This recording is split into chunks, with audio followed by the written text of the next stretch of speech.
जय हिंद दोस्तों, आज के इस वीडियो में हम लोग अध्ययन करने वाले हैं क्लास 10th का जो हम लोग अग्रवाल का अनसॉल्व कर रहे हैं, जिसमें 2020 का सेट कर रहे हैं। इसमें हम लोग सेट 1 MB कर रहे हैं, जिसमें से दोस्तों हम लोगों ने इसके पहले के वीडियो में हम लोगों ने 5 के घा तक करके रखा है। आज के इस वीडियो में दोस्तों हम लोग 5 के घा से स्टार्ट करेंगे। ठीक है दोस्तों, तो 5 में के घा में आपसे क्या कहा गया है कि पानी बचाओ अभियान के प्रति जागरूकता के लिए एक कॉलोनी के 30 घरों का सर्वे करके पानी की मासिक खपत का व्यय निम्न सारणी में दिया गया है। माध्य व्यय ज्ञात कीजिए, जो कि यहाँ पर तुम्हारे सारणी में दिया ही गया है। माध्य ज्ञात करना है, यानी माध्य का मतलब समांतर माध्य। इसमें सबसे पहले हम लोग यक्स निकालते हैं और इसके बाद हम लोग एफएक्स निकालते हैं। एफएक्स का मतलब ये वाला संख्या जो है एक्स है। ठीक है, माध्य बराबर फार्मूला क्या है दोस्तों, पहले आपको निकाल देते हैं कि फार्मूला आपके पास ये होता है कि माध्य का माध्य एक्स बार बराबर ये होता है सिग्मा एफएक्स बटे सिग्मा एफ। ये होता है माध्य का फार्मूला। सिग्मा का मतलब होता है जोड़िए किसको, एफएक्स को, और सिग्मा का मतलब जोड़िए किसको, एफ को। तो पहले एफ को जोड़ो। जब एफ को जोड़ेंगे तो कितना प्राप्त होगा हमारे पास, देखिए ये हो गया 2 और 4 6, 6 और 3 9, 9 और 8 17, 17 और 8 हो गया 7 हो गया 24, 24 और 28 और 30। तो सिग्मा एफ हमारे पास हो गया है 30। अब एफएक्स मतलब एफएक्स निकालने के लिए एक्स चाहिए, तो इन दोनों को जोड़कर आधा करेंगे तो हमारे पास 68 और 65, इसको जोड़ेंगे तो 133। कितना आ जाएगा, 133 का आधा करेंगे तो 2 छिंग 12 बचा 1, 2 छिंग 12 फिर बचा 1, दशमलव लगाया, 0 बढ़ाया, 2 पंचे 10। तो ये हो जाएगा 66.5। इसके बाद इसको जोड़ेंगे तो 8 और 1 9 और 7 6 13, 139 और बटे 2, तो 2 छिंग 12 बचा कितना आपके पास 1, 2 नीम 18 फिर बचा 1, 2 पंचे 10। तो हो जाएगा 69.5। अब देखो कितने कितने का अंतर है, 66 और 69, 3 3 का अंतर है, तो 3 3 बढ़ाते जाओ। तो 69 में 3 बढ़ाओगे तो 72.5, 72 में 3 बढ़ाओगे तो 75.5, 75 में 3 बढ़ाओगे तो 78.5, 78 में 3 बढ़ाओगे तो 81.5। अब दोस्तों हम लोग सबका गुणा करने वाले हैं, इनका और इनका। 2 पंचे 10 का 0 बचा 1 और 2 छिंग 12 और 1 13, 2 छिंग 12 और 1 13, फिर 4 पंचे 20 बचा 2, 9 चौको 36 और 2 38 बचा 3, 4 छिंग 24 और 3 27। इसके बाद 5 तिया 15 बचा 1, 3 दूनी 6 और 1 7, 3 सते 21, 8 पंच 40, इसके बाद बचा 4, 8 पंच 40 और 4 44 बचा 4, 8 56 और 4 60।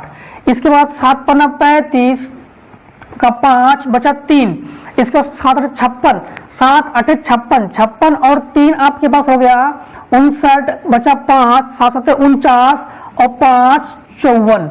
इसके बाद ये हो गया 5 चौको 20, 5 चौको 20 का ये हो गया 0 बचा 2। इसके बाद हो गया 4 एकम 4, 4 2 6, 8 चौको 32। इसके बाद एक हमारे पास छूट गया, इसमें 81 में 3 जोड़ोगे तो 84.5, तो 2 पंचे 10, ये हो गया है 1, 4 दूनी 8 और 1 9, 8 दूनी 16। अब इसको जोड़ेंगे तो हम लोग कहेंगे इसको सिग्मा एफएक्स।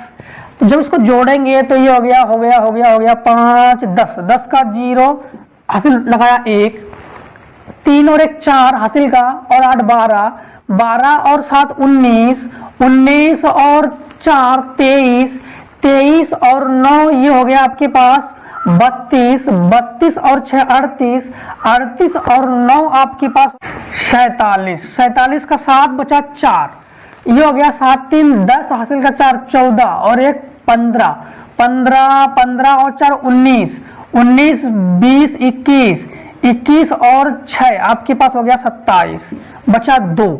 इसके बाद हम लोग जोड़ेंगे तो ये हो जाएगा 2 और 3, 2 और 1 3, 3 2 5, 6 7, 7 और 6 13 और 5 18, 18 और 4 22।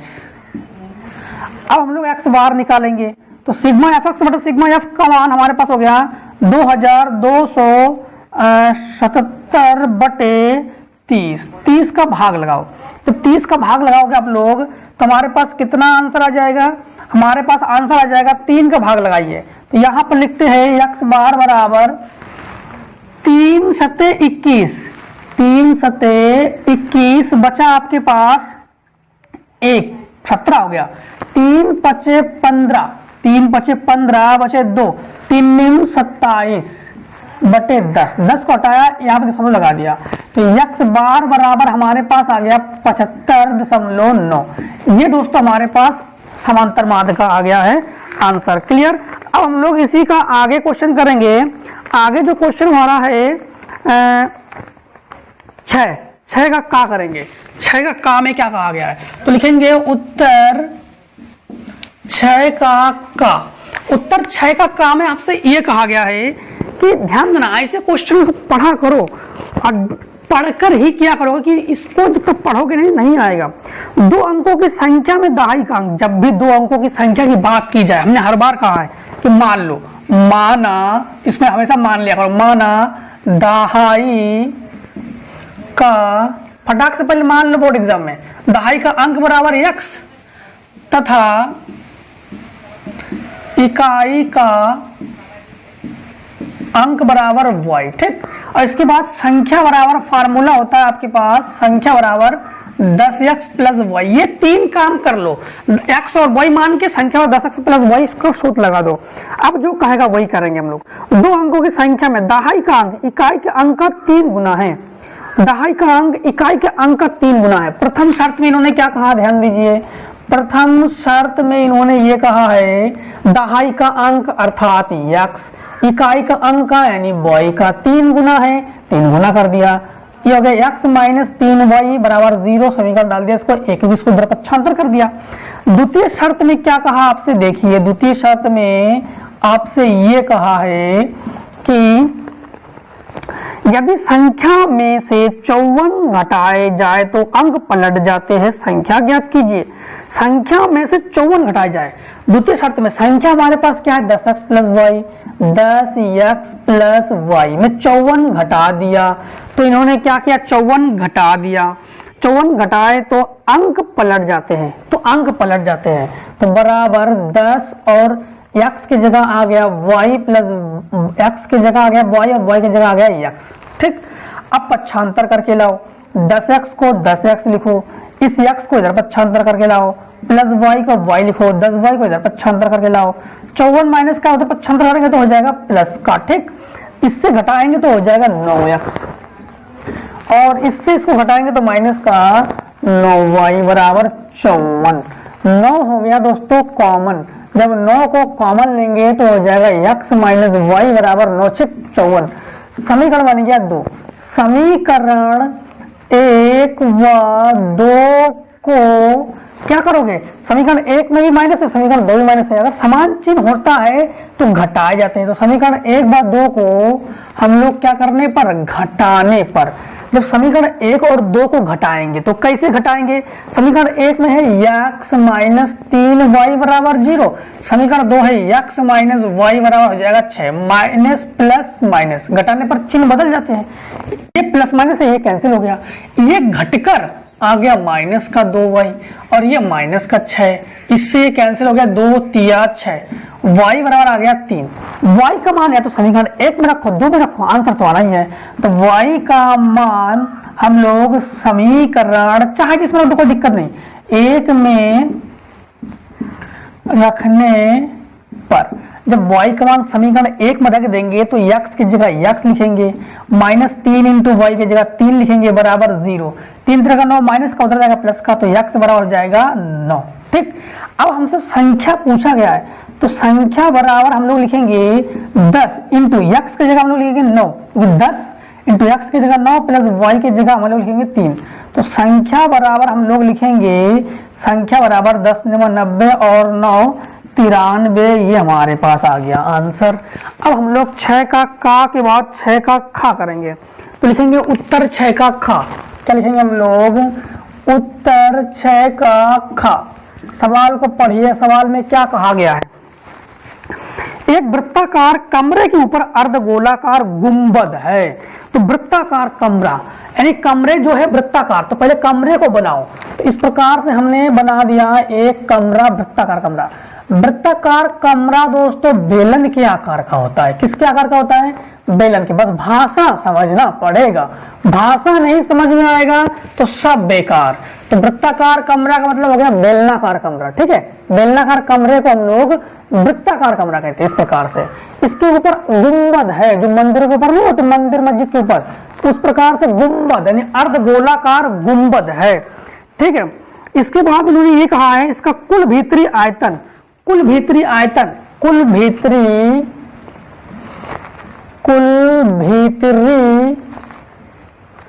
आयतन हमारे पास कितना दिया गया है 48,510 घन मीटर।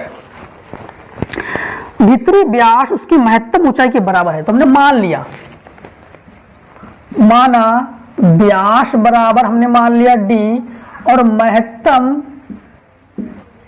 महत्तम ऊंचाई को मान लिया हमने h, और बेलन की ऊंचाई को मान लिया हमने, बेलन की ऊंचाई को मान लिया हमने h मीटर, ठीक। महत्तम ऊंचाई का मतलब हो गया यहां से यहां तक की ऊंचाई h मीटर, बेलन की ऊंचाई यहां से यहां तक हमारे पास h मीटर। ये हो गई त्रिज्या और ये हो गई त्रिज्या। अब ध्यान देना, इन्होंने जो जो कहा है वो तो करना पड़ेगा हमें। इन्होंने हमसे ये कहा है कि इसका कुल भीतरी आयतन ये है, भीतरी व्यास महत्तम ऊंचाई के बराबर है। भीतरी व्यास, भीतरी व्यास का मतलब हो गया d उसके h के बराबर है। d किसके बराबर है? h के। अब महत्तम ऊंचाई के बराबर है, और ध्यान देना कि h आपकी किसके बराबर है? h यहां से यहां तक, यहां से यहां तक त्रिज्या होती है बेलन की, अरे अर्धगोले की, और यहां से यहां तक h और यहां से यहां तक r। तो महत्तम ऊंचाई ये हो गया h प्लस r के बराबर है हमारे पास h। तो और d का मतलब d किसके बराबर होता है? d होता है 2r, त्रिज्या का दुगना होता है d। तो ये होगा 2r बराबर h माइनस r, इस h प्लस r, इसको इधर पक्षांतर कर देंगे तो 2r माइनस r बराबर हमारे पास h, घटकर हो जाएगा r बराबर हमारे पास हो गया h, ठीक। हमसे क्या पूछा गया? ध्यान देना दोस्तों, हमसे पूछा गया कमरे की ऊंचाई ज्ञात कीजिए, कमरे की ऊंचाई पूछा गया है। तो हम लोग क्या करेंगे, अब प्रश्नानुसार लगा देंगे। यहाँ पर लगाएंगे प्रश्नानुसार। प्रश्नानुसार उन्होंने क्या क्या कहा वो ध्यान दीजिए। इन्होंने ये कहा है कि कुल भीतरी आयतन, कुल भीतरी आयतन का मतलब हो गया है एक तो अर्धगोले का आयतन, एक बेलन का आयतन। तो हम लोग कहेंगे अर्धगोले का आयतन प्लस बेलन का आयतन बराबर, दोनों को मिलाकर कितना है? 48,510, ये हो गया दोनों को मिलाकर। अब दोस्तों इतने का क्वेश्चन नंबर 5 के घा का लीजिए स्क्रीनशॉट, क्योंकि हम लोग क्वेश्चन को फिर इधर करने वाले। 5 का घा और 6 का इतने स्क्रीनशॉट ले लीजिए। अब हम लोग अर्धगोले का आयतन लगाएंगे। अर्धगोले का आयतन क्या होता है? अर्धगोले का आयतन होता है 2/3 पाई r क्यूब, प्लस बेलन का आयतन होता है पाई r स्क्वायर h बराबर 48,510। ध्यान देना, 2/3 को 2/3 लिखेंगे, 2/3 को 2/3 लिखेंगे, पाई r cube plus pi r square into h की जगह हम लोग क्या लिखेंगे? r लिखेंगे। तो ये हो जाएगा r बराबर, ये हो जाएगा आपके पास 48,510। यहाँ पे r क्यूब पाई कॉमन हो गया, यानी पाई r क्यूब हो गया कॉमन। तो 2/3 प्लस इसमें बचा 1 बराबर 48,510। 2 एकम 2 और 3 एकम 3 और 2 5 हो गया। अब इसका भिन्न करने पर तो हो गया पाई, अब r पाई का मान रख लो, पाई का मान हो गया 22/7 r क्यूब और इंटू 5/3 बराबर 48,510। तो r क्यूब बराबर क्या हो जाएगा? r क्यूब बराबर हो जाएगा 48,510 इंटू जो मान नीचे है वो पहुंचेगा ऊपर, और जो ऊपर है वो आएगा नीचे। अब काट पीट स्टार्ट कर दो यहीं से, 5 से काटो, 5 से कटेगा, 5 45, बचा कितना आपके पास? 3, 5 7 35, भागना खाई 0, 5 दूनी 10।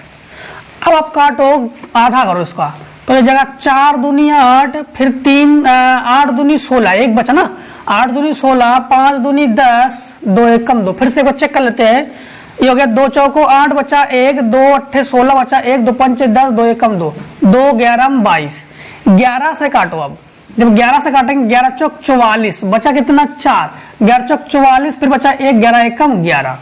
तो ये हो गया आर क्यूब बराबर, ये किसका क्यूब जानते हो आप लोग? स्क्वायर है, ये 21 का स्क्वायर है और इंटू 7 या 21, अर्थात ये हो गया 21 की घात 3, घात से घात तुलना कर लो तो आर बराबर कितना हो गया 21 सेंटीमीटर। हमसे क्या पूछा गया है? हमसे ये पूछा गया है कि कमरे की ऊंचाई ज्ञात कीजिए। तो कमरे की ऊंचाई, आर का मान 21 सेंटीमीटर, इसका मतलब हो गया एच का मान हमारे पास कितना हो गया 21 सेंटीमीटर, क्योंकि आर और एच बराबर है ना, आर और एच बराबर है। और कमरे की ऊंचाई तो एच बराबर हमारे पास क्या निकला था?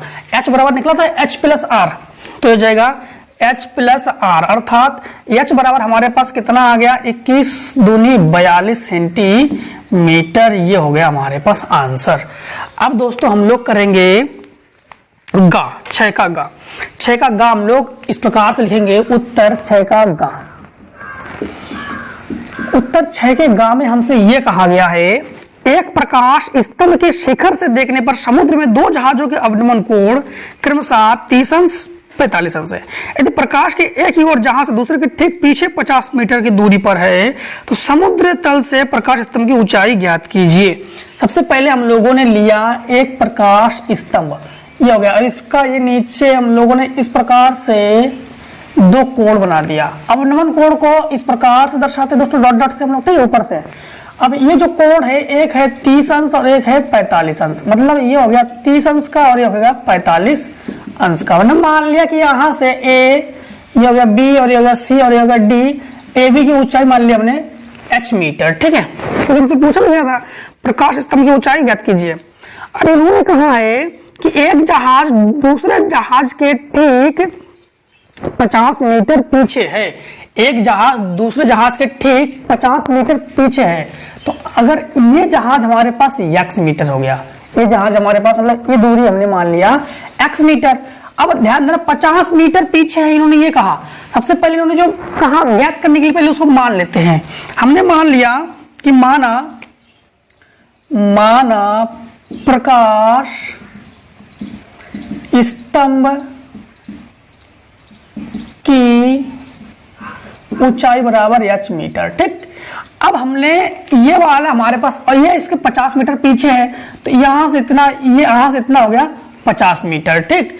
अब एक चीज ध्यान देना कि सबसे पहले हम लोग हल करेंगे, तो हल करेंगे त्रिभुज ले लेंगे ए बी डी में, ए बी डी में, ए बी डी में जब लेंगे तो लंब बटे आधार, फार्मूला किसका होता है 10 का, तो 10 45, तो 10 45 बराबर लंब बटे आधार यानी h बटे x। 10 45 का मान 1 बराबर h बटे x, ये पहुंच जाएगा यहाँ पर, तो x बराबर हो जाएगा h, समीकरण डाल दो 1। अब त्रिभुज ले लो पूरा त्रिभुज ए बी सी में, त्रिभुज ए बी सी में फिर से लंब बटे आधार किसका होता है 10 का, तो 10 30 लंब बटे आधार, लंब हो गया h, आधार हो गया आपके पास x प्लस 50, टोटल दूरी ले रहे हैं ना हम लोग यहाँ से इतना। 10 30 का मान होता है 1 बटे अंडर रूट 3 बराबर h बटे। अब देखो समीकरण 1 से, समीकरण 1 से का मतलब हो गया जहां x है वहां h रख सकते हैं लोग, तो h प्लस 50 हो गया, ये बटे में इसके गुणा में जाएगा, ये इसके गुणा में जाएगा, इसके गुणा में जाएगा तो ये जाएगा अंडर रूट 3h और बराबर ये इसके गुणा में जाएगा तो हो जाएगा h प्लस 50। इस h को इधर पक्षांतर कर दो तो हो जाएगा under root 3h minus h बराबर ही हो जाएगा 50। इस दोनों में से घटाएंगे यानी h कॉमन लेंगे तो अंडर रूट 3 माइनस 1 बराबर ही हो जाएगा 50। इसको इसके बटे में पहुंचा देंगे तो h बराबर हो जाएगा 50 बटे अंडर रूट 3 माइनस 1। अब जब भी अंडर रूट का मान होता है तो उसका परमे का क्या आता है, नीचे वाले चिन्ह का उल्टा, तो अंडर रूट 3 प्लस 1 ऊपर भी गुणा करेंगे, अंडर रूट 3 प्लस 1 नीचे भी गुणा करेंगे। नीचे दोस्तों वर्गांतर का फार्मूला बन जाएगा, तो यह जाएगा h बराबर ऊपर हो जाएगा 50 अंडर रूट 3 का। दोस्तों ध्यान रखना अंडर रूट 3 का मान होता है 1.732, तो जाएगा 1.732 प्लस 1 ये वाला बटे ये नीचे जो वर्गांतर, तो एक बार अंडर रूट 3 का वर्ग माइनस 1 का वर्ग, तो ये हो जाएगा h बराबर 50 और ये जुड़कर हो जाएगा 2.732 बटे वर्ग से रूट कैंसिल 3 माइनस 1, तो h बराबर ये हो गया 50 इंटू 2.732 बटे ये हो गया 2, ये काट देंगे तो ये हो जाएगा 25×50। अब ध्यान देना दोस्तों कि जब इसका गुणा कर देंगे तो h बराबर हमारे पास आ जाएगा 68.30 मीटर। ये दोस्तों हमारे पास आ जाएगा आंसर। ठीक है दोस्तों, मीटर में दिया गया, सेंटीमीटर देख लेते हैं एक बार, हमारे पास ऊंचाई मीटर में। ठीक है, कोई दिक्कत नहीं, ये हमारे पास हो गया आंसर। अब दोस्तों इसका लीजिए स्क्रीनशॉट और करते हैं इसके आगे। अब दोस्तों देखिए हमारा 6 का घा में माध्यिका तथा बहुलक की गणना करना है। तो माध्यिका और बहुलक की गणना करने के लिए, माध्यिका की गणना के लिए सबसे पहले हम लोग CF निकालते हैं। CF का मतलब संचयी बारंबारता। संचयी बारंबारता को क्रमशः हम लोग जोड़ते हैं। तो ये 14 का 14 हो जाएगा आपके पास, और इसके बाद 14 और 56 को हम लोग जोड़ेंगे तो ये जगह 14 का 14 हो जाएगा। 14 और 56 आपके पास कितना हो जाएगा 70, 70 और 60 हो जाएगा 130, 130 और 6 ये हो जाएगा 6, 8 3 11 बचा 1 216।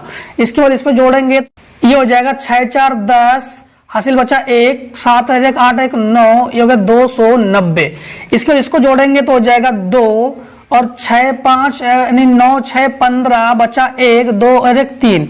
इसको जोड़ेंगे तो 8 10 हासिल लगा 1, 5 5 10 हासिल लगा 1 3 और 1 400। तो ये 400 आ गया, ये दोस्तों हमारे पास होता है n। ठीक है, अब बीच वाली संख्या 1 2 3 4, 1 2 3 4 ये होता है हमारे पास f। जस्ट इसके ऊपर वाला होता है CF, इसके सामने वाला हमारे पास होता है l। ठीक, तो हमारे पास इस प्रकार से हम लोग सबसे पहले माध्यिका ज्ञात करेंगे। तो माध्यिका बराबर फार्मूला क्या होता है दोस्तों, माध्यिका m बराबर ये होता है l प्लस n बटे 2 माइनस CF बटे f इंटू h। अब h का मान हमारे पास अंतर होता है, तो h बराबर हम लोग लेंगे, कितने का अंतर है 1500 2000 500 का अंतर, तो 500 हमारे पास हो गया h। तो m बराबर जब हम लोग निकालेंगे तो हमारे पास हो जाएगा m बराबर l की जगह लिखेंगे 3000, तो हो जाएगा 3000 प्लस n बटे 2 है 400, 400 बटे 2, 400 का आधा हो गया 200। इसके बाद माइनस CF का मान हो गया 130, 130 बटे f का मान हमारे पास हो गया 86 और इंटू h का मान हो गया हमारे पास 500। तो यह हो जाएगा m बराबर 3000 प्लस इसको घटाएंगे तो बचेगा 70 और इंटू 500 बटे 86। अब m बराबर ये हो जाएगा 3000 प्लस 7 पन्ना 35,000 बटे 86। m बराबर हम लोग जब 3000 को 3000 लिखेंगे प्लस 35,000 में 86 का भाग लगाएंगे तो कितना आएगा हमारे पास, तो ये आ जाएगा 406.98। दोस्तों आप लोग भाग लगा के देख लेना मोबाइल से भी, कोई दिक्कत नहीं आपको। तो अब जब जोड़ेंगे तो हो जाएगा 3406.98, ये आ गया हमारे पास माध्यिका। अब दोस्तों हम लोग इसका निकालेंगे बहुलक। बहुलक के लिए दोस्तों फार्मूला क्या होता है, बहुलक के लिए फार्मूला होता है बहुलक के लिए होता है l plus f1 minus f0 बटे 2f1 minus f0 minus f2 into h। तो हमें सबसे पहले l चाहिए। l के लिए सबसे हम लोग देखेंगे बहुलक के लिए सबसे अधिक संख्या कौन सा है इसमें, यानी f वाले में सबसे अधिक कौन है, 48 62 84 86 है हमारे पास अधिक संख्या। तो 86 को लेंगे हम लोग f1, 86 के ऊपर वाला f0, 86 के नीचे वाला f2, 86 के सामने वाला l और h तो हमारे पास है ही। ठीक है, तो बहुलक के लिए हम लोग l की जगह क्या रखेंगे, l की जगह लिखेंगे हम लोग 3000 प्लस f1 की जगह लिखेंगे हम लोग 86 माइनस f0 की जगह लिखेंगे हम लोग 60 बटे 2 इंटू 86 माइनस 60 इंटू f2 का मान हमारे पास है 74, तो ये जगह 74 ये प्लस का होगा 74 इंटू h की जगह हो गया हमारे पास 500। अब इसको हम लोग सॉल्व करेंगे तो 3000 को 3000 लिखेंगे प्लस इन दोनों को घटाएंगे तो 26 बचेगा, 26 इंटू 500 ऊपर वाला बटे 6 दूनी 12 बचा 1 8 दूनी 16 और 1 17। ठीक, और माइनस इन दोनों को, ये दोनों माइनस का होता है, ठीक है माइनस का होता है, प्लस लिख गया था कोई दिक्कत नहीं। इन दोनों को हम लोग जोड़ेंगे, ये आ जाएगा आपके पास, ये हो गया 4 और 7 6 13। ठीक, अब हम लोग क्या करेंगे 3000 को 3000 लिखेंगे, 3000 को 3000 लिखेंगे, अब इसका गुणा करेंगे तो 0 को 0 6 पंचे 30, यानी 1 0 2 0 6 पंचे 30 और बचा 3, 5 दूनी 10 और 3 13 बटे कितना आ जाएगा 172 से 34 घटा देंगे, यहां से 1 12, 12 से बचा 8 और इसके बाद यहां पर बचा 6 से 3 तो 38। अब हम लोग क्या करेंगे 3000 को 3000 लिखेंगे और 38 का भाग जब 13000 में देंगे जाएगा 342.11। जब इनको जोड़ देंगे तो आ जाएगा 3342.11। ये आ जाएगा हमारे पास बहुलक। इसके बाद दोस्तों हमारा हमसे क्वेश्चन नंबर 6 के सभी पार्ट्स हो गए। अब हम लोग सातवें का करेंगे। सातवें का का में क्या पूछा गया है, सातवें का में ये पूछा गया है कि हम लोग लिखेंगे उत्तर सातवें का हम लोग लिखेंगे उत्तर सातवें का। इसमें हमारे पास ये दिया गया है 3x plus boy, 3x plus boy और उस 12 को उधर 75 कर दो, माइनस का है तो प्लस का हो जाएगा बराबर 12 और x minus 3 boy, x minus 3 boy बराबर 6 प्लस का है उधर जाकर हो जाएगा माइनस का 6। ठीक, और को ग्राफी विधि द्वारा हल करना है और त्रिभुज का क्षेत्रफल भी ज्ञात कीजिए जो संख्या x अक्ष से बनाती है। त्रिभुज का क्षेत्रफल भी हमें ज्ञात करना है। सबसे पहले ग्राफी विधि से हल करने के लिए हम लोग क्या करते हैं, सबसे पहले हम लोग समीकरण को पहले हल करेंगे तो हम लोग सबसे पहले लिखते हैं 3x प्लस वाई बराबर 12। सबसे पहले हम लोग x बराबर क्या लिखते हैं 0। जब x बराबर 0 लेंगे तो ये मान 0 हो गया, y बराबर क्या आ जाएगा 12। तो बिंदु हमारे पास क्या आ गया 0, 12 क्योंकि x का मान पहले लिखा आता है, y का मान बाद में लिखा आता है। अब की बार y बराबर 0, जब y बराबर 0 लोगे तो 3x बराबर क्या हो जाएगा 12, तो 3 चौको 12 अर्थात x बराबर हो जाएगा 4, बिंदु हो जाएगा 4, 0। इस प्रकार से हम लोग जब इसको बॉक्स में बंद करेंगे तो किस प्रकार से बंद करेंगे, देखो जब बॉक्स बनाएंगे तो बॉक्स में हम लोग यहां पर x का मान लिखेंगे और यहां पर y का मान लिखेंगे। जब x बराबर 0 हुआ था तो y का मान निकला था हमारे पास 12, जब y बराबर 0 हुआ तो x का मान निकला हमारे पास 4, हमारे पास क्या निकला 4। अब हम लोग समीकरण 2 को हल करेंगे, x माइनस 3y बराबर 6। वही कंडीशन पहले x बराबर 0 तो x बराबर 0 तो हमारे पास हो जाएगा x बराबर 0 पर हो जाएगा माइनस का 3y बराबर 6, 3 दूनी 6 तो y बराबर माइनस का 2, तो बिंदु आ गया 0, माइनस का 2। अब की बार हम लोग y बराबर 0 लेंगे। जब y बराबर 0 लेंगे तो क्या आ जाएगा हमारे पास x बराबर 6 आ जाएगा, उस कंडीशन बिंदु आ जाएगा 6, 0। अब हम लोग जब बॉक्स बनाएंगे, तो बॉक्स में भर देंगे हम लोग इस प्रकार से x और y का, ये x और ये y। जब x बराबर 0 आया तो y बराबर हमें मिला माइनस का 2, y बराबर 0 पर x का मान निकला हमारे पास 6। दोस्तों क्वेश्चन नंबर 6 का घा को पूरा स्क्रीनशॉट लीजिए हम लोग, इसके बाद इसको आगे करते हैं। सबसे पहले दोस्तों हम लोग एक ग्राफ जब बनाएंगे तो चतुर्थांश बनाएंगे। ये होता है हमारे पास x का मान, ये होता है x का मान प्लस का और ये होता है x का मान माइनस का, इधर होता है y का मान प्लस का, इधर होता है y का मान माइनस का। x का मान देखो कहाँ है, ऊपर 4 है और 6 है, 4 और 6 है तो लेंगे 1 फिर 2 फिर 3 फिर 4 फिर 5 फिर 6। अब y का मान देखो एक माइनस का है तो ये जगह माइनस का 1 फिर माइनस का 2, फिर है y का मान 12 तक तो 1 2 3 4 5 6 7 8 9 10 11 फिर हो जाएगा आपके पास 12। अब दोस्तों देखना इसमें थोड़ा सा चिन्ह मिस्टेक हो गया, चिन्ह ये मिस्टेक है आपके पास x माइनस 3y प्लस 6 बराबर 0 है ना, तो यहाँ पर तो इसको पक्षांतर करेंगे तो ये माइनस का 6 हो जाएगा।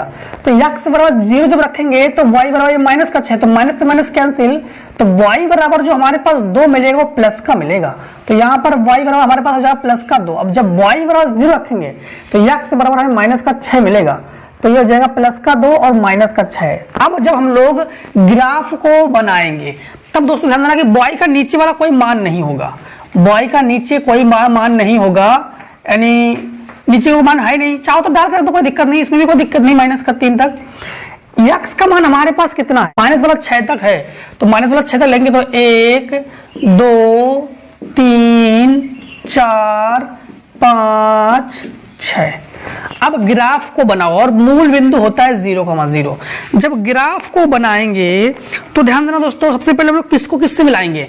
सबसे पहले हम लोग मिलाएंगे 12 को मिलाएंगे 4 से, y का 12 और x का 4, y का 12 और x का 4, इस प्रकार से मिलेगा।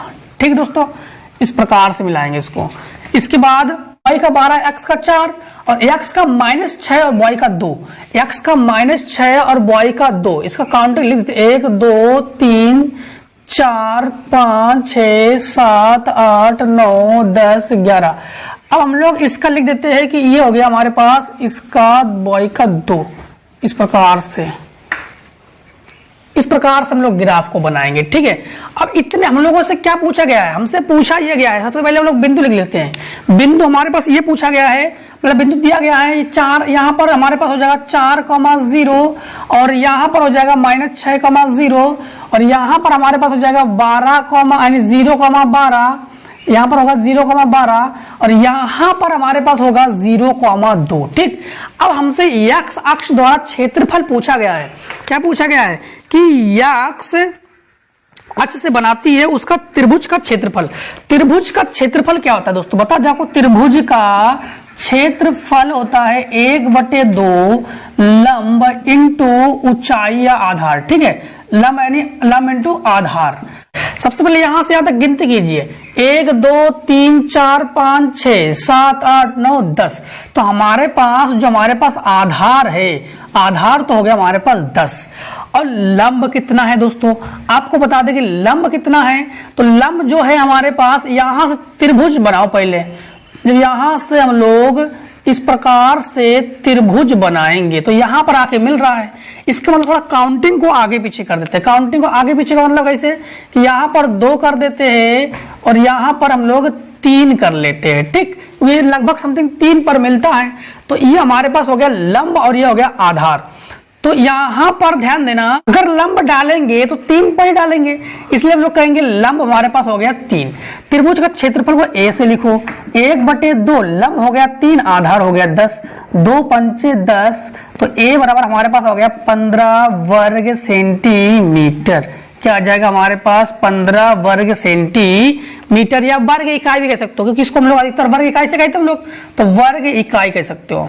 ठीक है, कोई दिक्कत नहीं इसमें ऐसे भी कर सकते हो, वर्ग इकाई। अब दोस्तों इसका स्क्रीनशॉट लीजिए, इसके बाद हम लोग आगे क्वेश्चन से करते हैं। हम लोग 7 का अथवा करेंगे। इसमें लिखा गया है और इसमें पूछा गया है मूल्यों की प्रकृति ज्ञात कीजिए तथा इससे हल भी कीजिए। हमारे पास x बराबर नॉट इक्वल्स टू 3 और -3/2, ये आंसर भी नहीं आना चाहिए। अब ध्यान x बराबर इतना मान नहीं आना चाहिए। जब इसको सॉल्व करेंगे हम लोग तो इसको सबसे पहले हम लोग भिन्न करेंगे। भिन्न में तीनों का लासा लेंगे, तीनों का जो एलसीएम है हमारे पास हो जाएगा x - 3 और 2x + 3, क्योंकि सब में है ना ये। अब इसमें तो x - 3 है, 2x + 3 नहीं है, तो ऊपर हम लोग गुणा करेंगे, 2x में गुणा करेंगे 2x + 3 का। इसमें देखो 2x + 3 है तो x - 3 नहीं है, तो इसमें गुणा करेंगे x - 3 का, और x के साथ गुणा करने पर वही रहता है। और इसमें हम लोग वही लिखेंगे 3x + 9 बराबर 0। अब इसको हम लोग कैसे लिखेंगे? x - 3 और 2x + 3 is not equals to 0, क्योंकि अगर इसको लेंगे तो x बराबर 3 आ जाएगा और x बराबर -3/2 आ जाएगा, जो कि ये नहीं आना चाहिए। उन्होंने कहा ऊपर वाले को हल कीजिए, तो इसका अंदर गुणा करेंगे तो हो जाएगा 4x², इसका इसमें गुणा करेंगे तो प्लस का 3 दूनी 6x, इसको इससे जोड़ेंगे तो प्लस का हो जाएगा 4x, इससे इसको घटाएंगे तो प्लस का हो जाएगा 6 बराबर 0। ये दोनों हमारे पास, ये दोनों जुड़ेगा तो ये जाएगा 4x² + 10x + 6 बराबर 0। दो सब में 2 कॉमन हो गया दोस्तों हमारे पास, तो 2 ले लिया हमने कॉमन, तो हमारे पास इसमें बचा 2x² + का 5x + का 3 बराबर 0। 3 दूनी 6, इसका ऐसा गुणनखंड करना है कि जोड़ने व घटाने पर 5 आ जाए। 3 दूनी 6, 3 और 2 5, तो ये जगह 2x² + 2x + 3x + 3 बराबर 0। अब इन दोनों में और इन दोनों में कॉमन लेंगे, इन दोनों में 2x ले लेंगे कॉमन हम लोग। जब 2x कॉमन लेंगे इसमें तो बचेगा इसमें x + 1 और इन दोनों में 3 हो गया कॉमन, तो बचा x प्लस 1 बराबर 0। दोनों में x प्लस 1 हो गया कॉमन, तो ये हो गया 2x प्लस 3 बराबर 0। अब जब हम लोग x प्लस 1 बराबर 0 रखेंगे तो x बराबर माइनस का 1 आ जाएगा। जब 2x प्लस 3 बराबर 0 रखेंगे तो x बराबर माइनस का 3/2 आ जाएगा आपके पास। हमारे पास x बराबर -1 और -3/2, ये हो गया हमारे पास दोस्तों आंसर। ठीक है दोस्तों। अब दोस्तों हम लोग इसका करेंगे सातवें का खा। तो सातवें खा में कैसे करेंगे? उत्तर लिखेंगे सातवें का खा, तो लिखेंगे उत्तर सातवें का खा। सातवें खा में क्या लिखा गया है? लिखा गया है त्रिभुज ABC को खींचिए और AB बराबर 6.5 सेंटीमीटर, कोण B बराबर 60 अंश, BC बराबर 5.5 सेंटीमीटर। त्रिभुज ABC के समरूप त्रिभुज AB डैश यानी C डैश की रचना कीजिए, जिसकी भुजा त्रिभुज ABC की संगत भुजा के 3/2 गुनी है। रचना के पद लिखिए। दोस्तों ध्यान देना कि जब इस सवाल को हम लोग करेंगे तो इसको जब करते समय हम लोग ये ध्यान रखना, जो रचना है इसकी, उस रचना को हम लोगों ने डिस्क्रिप्शन में डाल के दिया है। तो डिस्क्रिप्शन में जाकर आप लोग आसानी से रचना को नोट कर सकते हो। हम केवल यहाँ पर रचना के पद को समझाएंगे, हम लोग कैसे क्या करेंगे। सबसे पहले दोस्तों आपको बता दे कि जब रचना करेंगे तो रचना करते समय सबसे पहले इस पे लिखेंगे हम लोग कि AB बराबर 6.5 सेंटीमीटर का एक रेखा खींचा। सर्वप्रथम AB बराबर, इसको हम लोग मान लेंगे A, इसको मान लेंगे B। AB बराबर 6.5 सेंटीमीटर का एक रेखा खींचा। रचना में लिखना आपको, रचना नंबर 1, सर्वप्रथम AB बराबर 6.5 सेंटीमीटर का एक रेखा खींचा। इसके बाद आपको लिखना है कोण B यानी 60 अंश। तो कोण B से, रचना नंबर 2, कोण B से 60 अंश का कोण बनाया। कोण B से 60 अंश का कोण बनाया। रचना नंबर 2 हो गया। रचना नंबर 3 आपको करना है BC बराबर 5.5 सेंटीमीटर। तो कोण B से 5.5 सेंटीमीटर की दूरी पर एक चाप लगाया। ऐसे करो, कोण B से पहले A से चाप लगाएंगे हम लोग। तो A वाला मान कुछ दिया गया क्या? नहीं दिया गया है। तो A से कुछ दूरी पर हम लोगों ने एक चाप लगाया और B से 5.5 सेंटीमीटर की दूरी पर एक चाप लगाया, जो कि बिंदु C पर प्रतिच्छेद करता है। यही हमारा त्रिभुज ABC है। यही हमारा क्या है? त्रिभुज ABC है। कोण B से हम लोगों ने 5.5 सेंटीमीटर का चाप लगाया था। ठीक, इसके बाद अगला रचना आपको क्या करना है? अगला रचना ये करना है AX किरण खींचा। AX किरण खींचा। इसके बाद आपको करना क्या है? 3/2। तो इसे 3 बराबर भागों में बांटा। इस प्रकार है, जो A1 हो गया, A2 हो गया और ये हो गया A3 और ये हो गया X। ठीक है, AX किरण खींचा जिसे 3 बराबर भागों में बांटा हम लोगों ने। हमारे पास क्या दिया गया? 3/2। तो जो 2 है यानी A2 को हम लोगों ने B से मिलाया। A2 को B से मिलाया। अब B को B डैश तक बढ़ाया। B को हम लोगों ने कहां तक बढ़ा दिया? B डैश तक बढ़ा दिया। B को B डैश तक बढ़ाया और C को C डैश तक बढ़ाया। C को हम लोगों ने C डैश तक बढ़ाया। इसके बाद रचना में करना सब कुछ। हम लोगों ने A3 को B डैश से मिलाया तथा B डैश को C डैश से मिलाया, क्योंकि ये जो हमारे पास त्रिभुज ABC है, ये समरूप है त्रिभुज AB डैश C डैश के समरूप है। और A3 B dash A2 B के समांतर है और BC समांतर है B डैश C डैश के। यही अभिष्ट त्रिभुज की रचना है। ठीक है दोस्तों, इस प्रकार से रचना करोगे, या तो फिर इसका अथवा दिया गया है, अथवा करोगे। सातवें का खा का अथवा, तो लिखोगे उत्तर सातवें का खा का अथवा। रचना दोस्तों आपको डिस्क्रिप्शन में मिल जाएगा, कोई दिक्कत नहीं है।